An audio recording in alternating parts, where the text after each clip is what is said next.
할렐루야. 네, 추운 날씨 속에 귀한 성전으로 달려온 여러분들에게 귀한 하나님의 따뜻한 사랑을 느끼는 귀한 시간 되시기를 원합니다. 네, 우리 같이 살펴볼 말씀은 마태복음 13장 44절 말씀입니다. 마태복음 13장 44절 말씀. 천국은 마치 밭에 감추인 보화와 같으니 사람이 이를 발견한 후 숨겨두고 기뻐하며 돌아가서 자기의 소유를 다 팔아 그 밭을 샀느니라. 아멘. 봉독해드린 마태복음 13장 44절 말씀을 통해서 천국은 밭에 감추인 보화, 천국은 밭에 감추인 보화라는 제목으로 말씀을 증거하도록 하겠습니다. 우리가 예수님을 믿는 궁극적인 목적은 영생, 천국에 가는 것입니다. 오늘 본문에 나오는 이 마태복음 13장에는 8가지의 천국에 대한 내용을 비유하고 있습니다. 예수님은 왜 이 천국에 대한 내용을 그냥 딱 단도직입적으로 천국은 이런 거야 라고 얘기하면 좋은데 8가지의 비유를 통하여서 설명하고 계실까? 첫 번째는 그 당시 예수님 당시에 있었던 사람들이 아무리 천국에 대해서 설명해도 그 사람들이 이해를 하지 못했다라는 겁니다. 우리 그렇잖아요. 어떤 내가 보지도 느끼지도 맛보지도 못한 어떠한 과일이 있다라고 하면 그 과일의 맛을 아무리 설명해도 알 수 있어요, 없어요? 그러니까 그거를 비유로밖에 설명할 수밖에 없다는 거예요. 이 열대 과일 중에 두리안이라고 아시나요? 혹시 드셔보신 분 계셔요? 거의 안 계실 거예요. 뭐 그게 뭐 진짜 과일 중에 최고의 과일이다라고 하는데 뭐 냄새로나 뭐 맛은 모르겠어요. 어쨌든 그게 냄새는 엄청나게 심하다. 뭐 이런 얘기를 합니다. 뭐 그렇게 얘기하지만 우린 맛보지 않았기 때문에 아무리 설명해도 알 수 없듯이 그 당시에 그 유대인들에게 예수님이 천국에 대한 내용을 아무리 설명해도 알 수 없기 때문에 이건 이런 거야. 이건 이렇게 느끼는 거야. 이렇게 8가지로 얘기하셨다라는 것입니다. 그리고 하나 더 중요한 것은 천국에 관한 내용을 아무에게나 알려주고 싶지 않으셨다라는 겁니다. 자, 마태복음 13장 11절 말씀 가서 보시면 제자들이 예수께 나와 가로되 어찌하여 저희에게 비유로 말씀하시나이까? 대답하여 가라사대 천국의 비밀을 아는 것이 너희에게는 허락되었으나 저희에게는 아니 되었나니. 그러니까 예수님께서 모르니까 비유로 말씀하신 것도 있지만 이것은 굉장히 중요한 비밀이기 때문에 아무나 알아서는 안 된다. 바로 이것을 꼭 알아야 되는 너희에게만 이 시간은 우리에게 허락된 말씀인 줄로 믿습니다. 자, 그런데 오늘 말씀에 보시면은 다시 본문 말씀 보시면 천국은 마치 밭에 감추인 보화와 같으니 사람이 이를 발견한 후에 숨겨두고 기뻐하며 돌아가서 자기의 소유를 다 팔아 그 밭을 샀느니라. 8가지의 천국 비유 중에 오늘 본문 말씀이 가장 짧아요. 그렇게 보면은 천국은 참 쉽고 간단하네. 들어가기 쉽네. 라고 생각할 수도 있습니다. 하지만 우리는 당연히 알듯이 천국에 들어가는 길은 쉽고 그 다음에 간단한 것이 아님을 알고 있습니다. 자, 그렇다면 오늘 증거되는 말씀을 통하여서 이 천국의 비밀에게 허락된 자는 누구이며 또한 그곳에 들어갈 수 있는 우리가 어떠한 모습으로 나타나야 가능한 것인지 이 시간 깨달음 받아서 여기 계신 모든 사랑하는 성도님들은 넉넉히 들어가는 축복이 있기를 원합니다. 네, 본문 말씀 보시겠습니다. 자, 천국은 마치 감추인 보화와 같으니 사람이 이를 발견한 후라고 기록하고 있어요. 어떻게 했대요? 천국을 발견했다라는 것입니다. 그러니까 지금 천국에 대한 설명을 하는데 뭘로 얘기하고 있어요? 밭에 감추인 보화라고 하면서 그것을 어떻게 해야 된다는 거예요? 발견해야 한다라는 거예요. 천국이라는 것은 그냥 널려져 있는 게 아니에요. 이거 천국이네? 그럼 내가 가져야지. 이렇게 할 수 있는 게 아니라는 거예요. 뭔가는 숨겨지고 감추어져 있는 게 천국이다. 그래서 그걸 어떻게 해야 돼요? 발견해야 한다라는 것입니다. 자, 성경에도 모든 것이 감춰져 있고 숨겨져 있다라고 말을 하지만 계속 감춰져 있기만 하면 됩니까? 그것이 알려지고 드러나야 한다라는 것입니다. 자, 누가복음 8장 17절 말씀해 보시면 숨은 것이 장차 드러나지 아니할 것이 없고 감추인 것이 장차 알려지고 나타날 것이 없느니라. 그러니까 결국 이것을 아무리 꽁꽁 숨겨놔도 어떻게 돼요? 알려지고 그것이 드러날 때가 있다라는 것입니다. 뭔가 내가 숨겨놨다는 것은 나 혼자만 보려고 하는 것도 있지만 뭐예요? 이 성경은 하나님만 알려고 꽁꽁 숨겨놓은 겁니까? 아니지 않습니까? 뭔가는 앞에서 말씀드렸듯이 몰라야 되는 사람들에게는 감춰놓고 그것이 허락된 자에게는 알려줘야 하기 때문에 바로 언젠가는 드러나고 알려질 때가 있는 줄로 믿습니다. 그래서 요한복음 16장 25절 말씀에 이것을 비사로 너희에게 일렀거니와 지금까지는 천국의 비유로만 비사로만 얘기했지만 때가 이르면 다시 비사로 너희에게 이르지 않고 아버지에 대한 것을 밝히 이르리라. 자, 아버지에 대한 것을 밝히 이른다는 건 뭐예요? 결국은 우리가 가고자 하는 천국의 비밀이 아니겠습니까? 바로 이 시간을 통하여서 증거되는 말씀을 통하여서 숨겨지고 감추어진 천국의 비밀의 말씀을 온전히 깨달음 받아서 천국을 소유하는 여러분들 되시기를 원합니다. 자, 그러면 이것이 드러났다고 이제 드러났네, 이제 내 거네 라고 하는 것이 아닙니다. 여기에서도 우리에게 요구되는 것이 있습니다. 자, 뭐냐? 아까 제가 읽어드렸듯이 본문에 보아와 같으니 그것을 발견한 후 그랬어요. 그러니까 뭐를 하는 게 있어야 돼요? 발견하는 게 있어야 돼요. 여러분들 길거리에 다니면서 저기 돈이 5만 원이 떨어져 있어요. 근데 사람들이 막 지나다니는데 아무도 그거를 발견 못하고 누구만 발견해요? 나만 발견했어요. 그럼 어떻게 해요? 가서 발로 이렇게 일단 감추고 사람들이 쳐다보나 안 보나 보고 이렇게 싹 줍지 않습니까? 그 5만 원은 누구께 되는 거예요? 발견한 사람께 되는 겁니다. 그렇지 않습니까? 그러니까 뭔가는 우리가 발견하려면은 나의 행동이 따라야 한다는 거예요. 자, 마태복음 7장 7절 말씀 가서 볼까요? 구하라 그러면 너희에게 주실 것이요 찾으라 그러면 찾을 것이요 문을 두드리라 그러면 너희에게 열릴 것이니 구하는 이마다 얻을 것이요 찾는 이가 찾을 것이요 두드리는 이에게 열릴 것이니라. 내가 원하는 게 있습니다. 그럼 어떻게 해야 돼요? 달라고 해야 돼요. 내가 뭔가를 찾기를 원해요. 그럼 뭐예요? 찾는 행동을 해야 된다는 겁니다. 내가 여기를 들어가고 싶어요. 어딘가를. 그럼 뭐예요? 문을 두드려서 열어주는 두드리는 행동을 해야 한다는 것입니다. 내가 천국을 소유하고 싶고 천국에 가고 싶다. 그 마음만으로 되는 것이 아니라 천국을 가기 위한 찾기 위한 행동이 수반돼야 한다는 것입니다. 가만히 앉아있다고 천국이 나에게 덥석 안기는 그런 일은 벌어지지 않는다라는 것.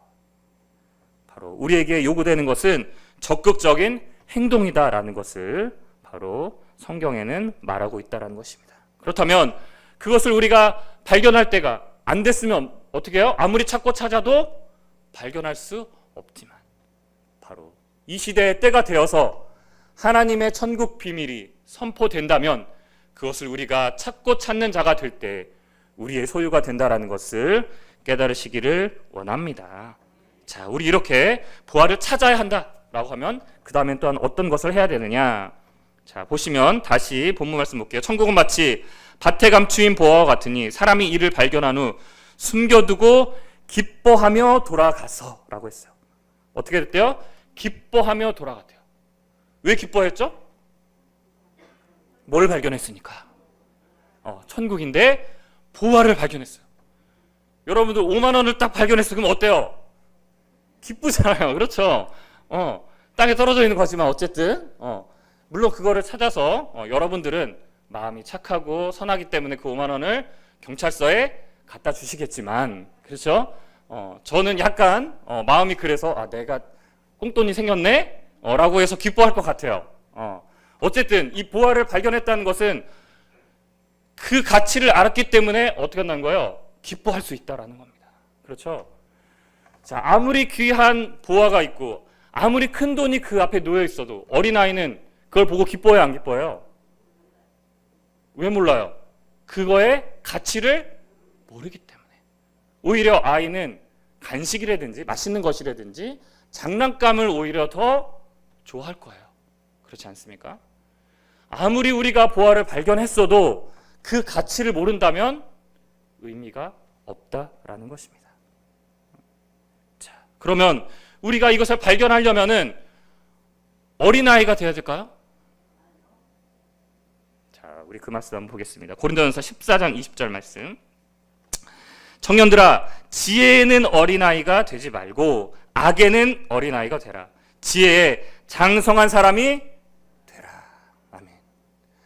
물론 우리가 천국에 가는 여러 가지 예수님의 말씀 중에 어린아이와 같지 아니하면 천국에 갈 수 없다라는 것도 있지만, 그것은 어떠한 것에서 지혜에는 아이가 되고 겸손하고 순수한 마음이 되고 악에는 어린아이가 되지 말라라고 얘기하는 거야. 그러면서 뭐라고 얘기합니까? 지혜에 장성한 사람이 되라라고 합니다. 우리가 천국을 찾고자 해서 이 자리에 앉아 있는데 지혜가 아주 부족해서 천국이 뭔지를 못 깨달으면 무슨 소용이 있어요? 그렇지 않습니까? 가치를 못 알아보면 바로 이러한 어리석은 자가 되지 말아야 한다는 것입니다. 자, 그러면 이 보화라는 것이 과연 무엇이냐라는 거죠. 성경에는 바로 우리 예수님을 보화다라고 말하고 있습니다.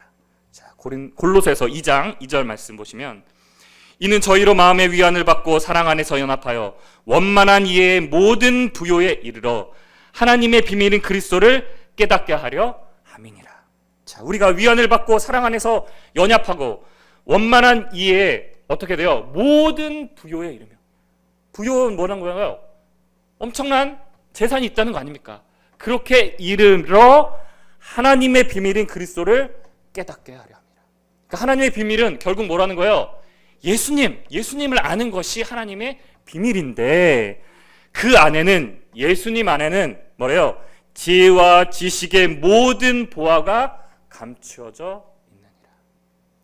예수님을 안다라는 것은 뭘 안다는 거예요? 바로 성경에 감추어진 지혜와 지식의 보화를, 그 가치를 발견하는 자다라는 것을 여러분들 깨달음 받으시기를 원합니다. 그래서 요한복음 5장 39절 말씀에 너희가 성경에서 영생을 얻는 줄 생각하고 성경을 상고하거니와 이 성경이 곧 내게 대하여, 예수님에게 대하여 증거하는 것이다 라는 것입니다. 그러니까 우리가 이 천국으로 비유된 보화를 발견하고 그 가치를 알아볼 수 있는 지혜는 뭐를 통하여서? 바로 성경을 통하여서 그 가치를 알 수 있는 지혜를 얻을 수 있다는 것을 깨닫기를 원합니다. 디모데후서 3장 15절 말씀에도 이렇게 기록하고 있습니다. 또 네가 어려서부터 성경을 알았나니 성경은 능히 너로 하여금 그리스도 예수 안에 있는 믿음으로 말미암아 구원에 이르는 지혜가 있게 하느니라 라고 하였습니다. 세상의 지혜를 말하는 것이 아니라, 내가 지금까지 살아온 경험을 말하는 것이 아니라, 바로 천국에 갈 수 있는, 구원을 받을 수 있는 지혜는 오직 하나님의 말씀으로만 알 수 있다는 것을 깨달음 받으시기를 바랍니다. 자, 그럼 이 성경이라는 것이 뭐가 그렇게 귀하고 엄청난 보호가 있느냐라는 것이죠. 자, 우리 몇 가지만 한번 살펴볼까요? 자, 스가랴 4장 1절 말씀해 보시면, 내가 말하던 천사가 다시 와서 나를 깨우니 마치 자는 사람이 깨우임 같더라. 그가 내게 묻되 내가 무엇을 보느냐? 내가 대답하되 내가 순금 등대가 있는데, 그랬어요. 내가 보니 뭐가 있대요? 순금 등대가 있대요. 자, 지금 이것은 스가랴 선지자가 환상으로 보는 내용인데, 뭐를 보고 있어요? 순금 등대. 자, 등대인데 뭐로 되어 있어요? 순금으로 되어 있대요. 자, 이 금이라는 것이 어느 정도 가치가 있느냐? 지금 계속적으로 금값이 오르고 있어요. 제가 어제 알아본 금 시세는 한 돈에, 그러니까 3.75g이 한 돈이죠. 그게 28만 원이에요. 이만큼이 28만 원. 근데 그것으로 등대를 지었다. 순금으로. 그러면 그게 값어치가 얼마예요? 엄청나지 않겠습니까? 뭐 그거보다 더 비싼 건 없다. 뭐 이렇게 말할 수는 없지만 3층 높이 정도 되는 그 등대를 지었다라고 한다면은 엄청나게 귀한 것이 순금 등대라는 거예요. 근데 이것이 실상의 등대가 아니잖아요. 그렇죠? 환상으로 봤다라고 하지 않았습니까? 그렇다는 건 뭐예요? 이 순금 등대의 비밀이라는 것은 그만큼 값지고 귀한 하나님의 비밀의 말씀이다라는 것을 알 수가 있습니다. 우리가 순금에 대해서요, 뭐 지금 자세히 알 수는 없고, 이렇게 성경에 기록되어 있는 말씀은 그만큼 귀하고 값어치가 있다라는 것. 자, 그러면 우리가 세상의 지혜가 아닌 하나님의 지혜, 성경의 지혜를 얻는다면 어떠한 축복이 있느냐? 그 말씀 잠깐 볼까요? 잠언서 3장 13절 말씀 보시면, 지혜를 얻는 자와 명철을 얻는 자는 복이 있나니 이는 지혜를 얻는 것이 은을 얻는 것보다 낫고 그 이익이 정금보다 나음이라. 바로 하나님의 지혜를 얻으면 그것이 금이나 정금 그와 비교할 수 없이 아주 값진 것이다 라고 성경에는 말하고 있습니다. 15절에 지혜는 진주보다 귀하니 너의 사모하는 모든 것에 이에 비교할 수 없도다. 그 우편손에는 장수가 있고 그 좌편손에는 부귀가 있나니 그 길은 즐거운 길이요 그 첩경은 다 평강이니라. 자, 하나님의 지혜를 얻으면 뭐를 준다는 거예요? 그 우편손에는 장수가 있고 길이 사는 오래 사는 축복이 있고 그 좌편손에는 부귀가 있는, 부귀, 그 큰 부를 얻는 그런 축복이 있다는 거예요. 뭐가 있으면? 하나님의 지혜를 얻으면 이러한 축복을 주시겠다라고 말합니다. 그러면서 그 길은 즐거운 길이요 그 첩경은, 그 지름길은 다 평강이니라. 하나님의 지혜만 있으면은 우리가 사는 모든 것이 행복하고 즐겁다라고 성경에는 말하고 있습니다. 그래서 18절에 지혜는 그 얻는 자에게 생명나무라 지혜를 가진 자는 복이 있도다라고 성경에 말합니다. 자, 지혜가 뭐라는 거예요? 생명나무. 자, 나무라는 것은 거기에 열매가 맺히지 않습니까? 그렇죠? 먹을 수도 있고 뭐 못 먹을 수도 있겠지만 어쨌든 그 열매를 보고 그 나무를 알듯이 지금 이 나무는 어떠한 나무래요? 생명나무래요. 그런 생명을 주는 과실이 맺히는 나무가 아니겠습니까? 근데 그게 뭐라는 거예요? 하나님의 지혜를 얻으면 그것이 생명을 주는 나무의 실과를 먹는 것과 똑같다라고 성경에는 말하고 있습니다. 이렇게 하나님의 귀한 지혜를 얻는, 성경을 통해서 지혜를 얻는다면은 부귀, 장수 이것뿐만 아니라 바로 생명의 길을 갈 수 있는 축복이 있다는 것을 깨달음 받으시기를 원합니다. 자, 그리고 정말 귀한 비밀이 성경에는 기록되고 있습니다. 우리 계시록 10장 7절 말씀해 보시면 일곱째 천사가 소리내는 날 그 나팔을 불게 될 때 하나님의 비밀이 그 종 선지자들에게 전한 복음과 같이 이루리라. 하나님의 비밀이 이루어지는데 언제? 일곱째 나팔을 불 때 이루어진대요. 자, 그럼 일곱째 나팔을 불 때 어떠한 변화가 있느냐? 자, 우리 고린도전서 15장 51절 말씀 가서 보시면 보라 내가 너희에게 비밀을 말하노니, 또 비밀이래요. 자, 숨겨지고 감춰온 이 비밀이 뭐냐? 우리가 다 잠잘 것이 아니요 마지막 나팔의 순식간에 호련히 다 변화하리니. 자, 아까 계시록 10장 7절에는 일곱째 나팔이라고 했는데 여기는 뭐래요? 마지막 나팔이래요. 그렇죠? 성경에 기록된 계시록에 보면은 일곱째 나팔이 마지막 나팔이에요. 근데 그 일곱째 나팔, 마지막 나팔을 불 때 어떠한 변화가 있대요? 순식간에 호련히 다 변화하리니. 그러니까 뭐예요? 확 갑자기 변화는 호련 변화를 지금 주겠다라고 말합니다. 근데 그것이 어떠한 모습이냐? 52절에 나팔 소리가 나매 죽은 자들이 썩지 아니할 것으로 다시 살고 우리도 변화하리라.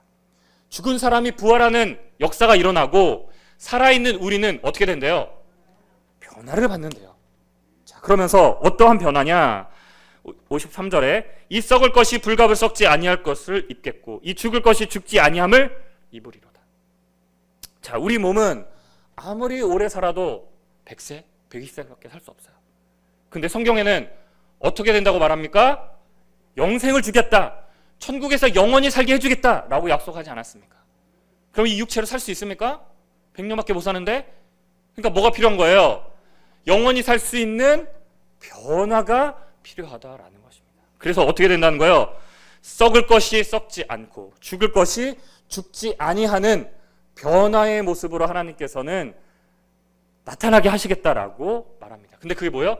비밀이다라고 말하는 거예요. 그러면서 54절에 이 썩을 것이 썩지 아니함을 입고 이 죽을 것이 죽지 아니함을 입을 때에는 사망이 이김에 삼킨 바 되리라고 기록된 말씀이 응하리라.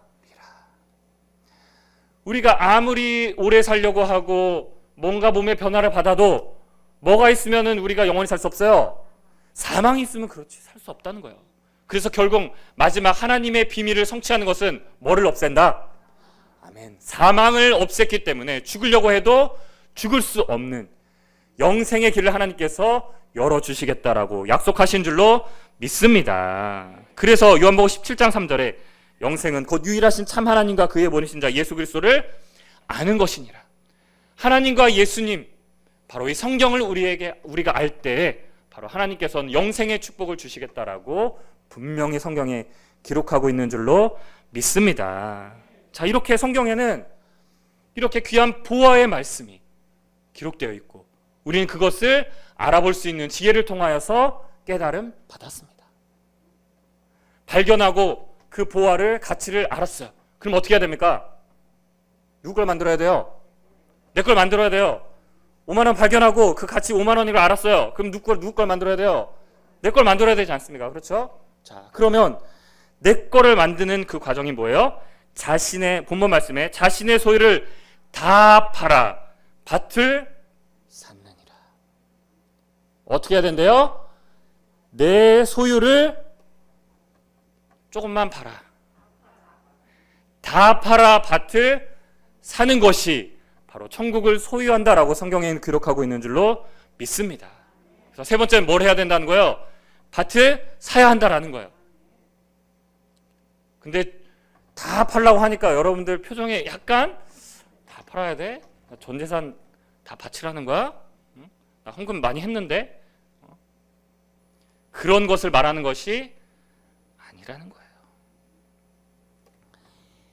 자, 마가복음 10장 20절 말씀해 보시면 여짜오되 선생님이여 이것은 내가 어려서부터 다 지켰나이다.